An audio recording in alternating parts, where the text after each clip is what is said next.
Okay, so Kyle goes to the Kenosha protest. He's got his rifle. And of course, the protest turns into a riot, just pretty much like everybody was expecting. Kyle was certainly expecting it. That's why he carried the rifle. And of course, people have pointed out, well, if you were carrying that rifle and you knew that there was going to be violence, were you not admitting to preparing to shoot somebody?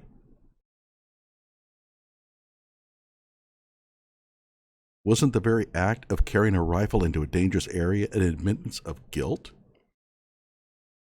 Now, most normal people think, well, this is really a dumb argument, but guess what? I hear it all the time. Hello out there. I am trying to get through.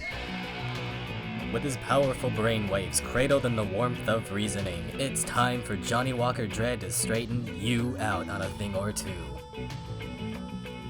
Emanating all the way from exciting Las Vegas, Oklahoma, it's the Johnnie Walker Dread Show.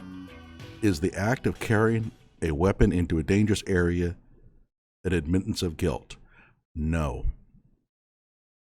Go read the Wisconsin self-defense statutes. They say nothing about this.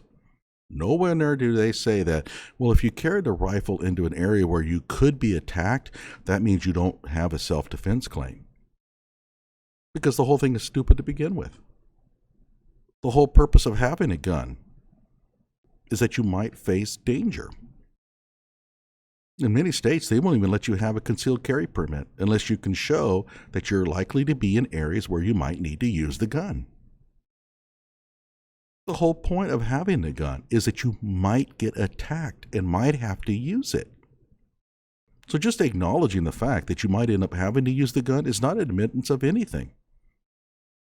No sane gun owner who has a concealed carry permit wants to use the gun.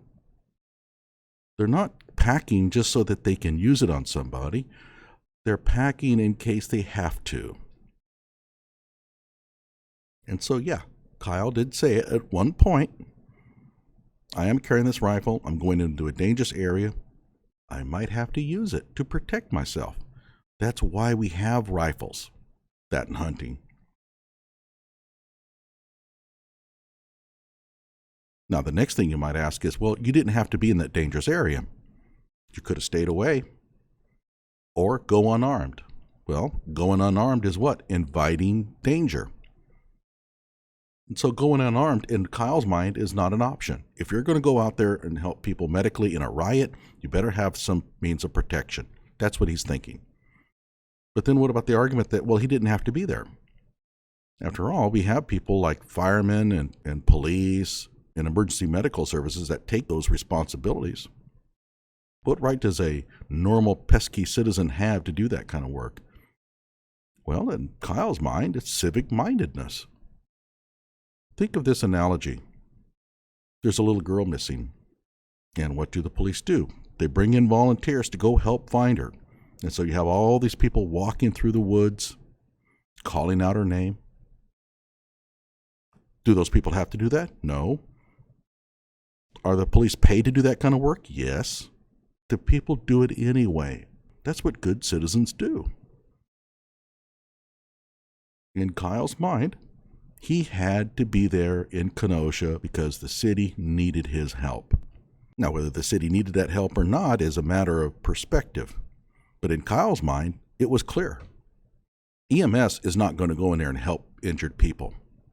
They're just not going to be there. They don't care. Place is not secure. They're not armed. They're not going to show up. So if somebody gets injured, who's going to help them? In Kyle's mind, he is. Also, police are not paid to protect property. You might think, oh no, they protect property all the time. No, they don't. They'll protect government property. They're not going to protect your property. Call them up sometime. Ask them if they'll guard your place for the night. Yeah, good luck with that. In some police departments, they will sell you the service of security, but you got to pay for it. And even then, they don't have to do it. It's not in their contract with the city. So the idea somehow that the police were there to help protect property is nonsense. And in Kyle's mind, somebody has to do it. And why not him? He's a good citizen of Kenosha, and he wants to help. Now, before you start typing, he's not from Kenosha. He's a good citizen of Kenosha. His father lives there. His best friend lives there. He probably spends more time at Kenosha than in his own town. He even works there. He's a local. He considers Kenosha his town. And his town needs help. And he feels compelled to help because the people that were paid to do this, where the taxes are collected and given to these people, are not doing it. They've abandoned the city. And so the only people that are there to help are who? Good citizens like himself. And he feels that he can't do that job and be unprotected, so he carries the rifle with him. Again, if the place is perfectly safe, there's no need for a gun. So it's a dumb argument to say that Kyle bringing the rifle into a dangerous area means anything as far as guilt goes. It just means that he really wanted to help. He really felt he needed some protection while he was doing so, so he brought the rifle with him. He really thought, in my opinion, that nobody would be dumb enough to bother him if he's walking around with that rifle, and that would allow him to go off and do all the medical stuff he wants to do and all the property protecting he wants to do. He felt that the gun was a deterrent. It wasn't. Why? Because there was one person out there that was dumb enough to attack him. And then there were a couple more that followed along. He could not have anticipated that. It wasn't a given that people were going to attack him after all. None of the other people that were carrying rifles were attacked. Why weren't they attacked? Because it's a rare event. Most people are just smart enough to know that he's got a gun, he's going to shoot me. So attacking him was kind of a stupid thing to do, but he didn't know Joseph Rosenbaum. And of course, Anthony Huber and Gage Grosskreutz, they're also part of that idiocy. Like my video and subscribe to my channel.